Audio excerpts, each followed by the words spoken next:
भाइयों और बहनों नमस्कार।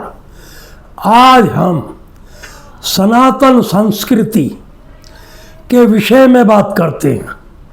सनातन संस्कृति में परिणाम का बहुत महत्व है। परिणाम का परिणाम आशीर्वाद होता है। आज के जनरेशन 80 से 85% लोग प्रणाम करना भूल गए।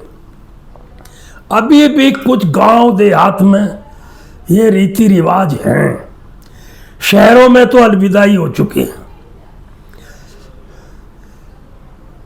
प्रणाम युगों से चले आया। प्रणाम के विषय में मैं एक महाभारत की छोटी सी कथा सुनाता हूं। दुर्योधन के बहुत कुछ कहने पर, पक्षपात करते हो, ये करते हो, दादा भीष्म को बहुत सुनाई। क्रोध में भीष्म जी ने प्रतिज्ञा कर ली, कल कुरुक्षेत्र को मैं पांडव विहीन कर दूंगा। भीष्म की प्रतिज्ञा सुनकर पांडवों के कैंप में, पांडवों के शिविर में हलचल शुरू हो गई। सब जानते थे पिता भीष्म की प्रतिज्ञा झूठी नहीं हो सकती। अगर भीष्म ने प्रतिज्ञा की है पांडव विहीन करने की कुरुक्षेत्र को, तो कल कुरुक्षेत्र में 5 पांडव मारे जाएंगे। कृष्ण जी ने द्रौपदी को बुलाया। द्रौपदी से कहा, कृष्णा तू मेरे साथ चल। पितामह से प्रणाम करके सौभाग्यवती का आशीर्वाद लो। द्रौपदी कृष्ण जी के साथ भीष्म के शिविर में आती है। कृष्ण जी बाहर गेट पर खड़े रह जाते हैं। द्रौपदी पर्दा करके अंदर चली जाती है। पिता भीष्म के चरण छूकर प्रणाम करती है। कहती है, पितामह मेरा सुहाग कुरुक्षेत्र में युद्ध लड़ रहा है। आप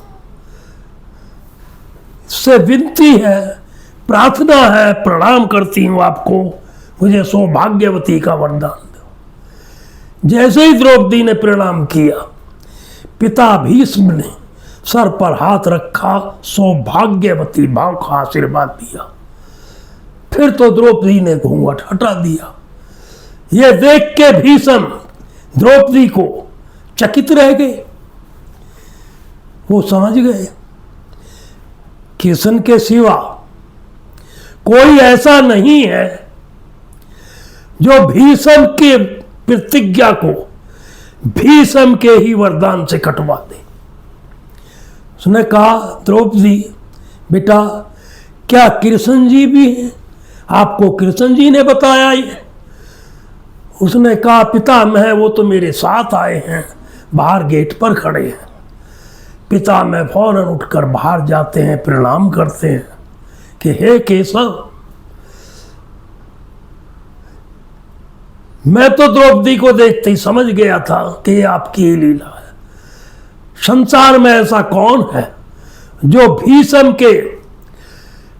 की प्रतिज्ञा को भीष्म के वरदान से कटवा सकता है? ये आप ही जानते हैं। ये करिश्मा आप ही कर सकते हैं।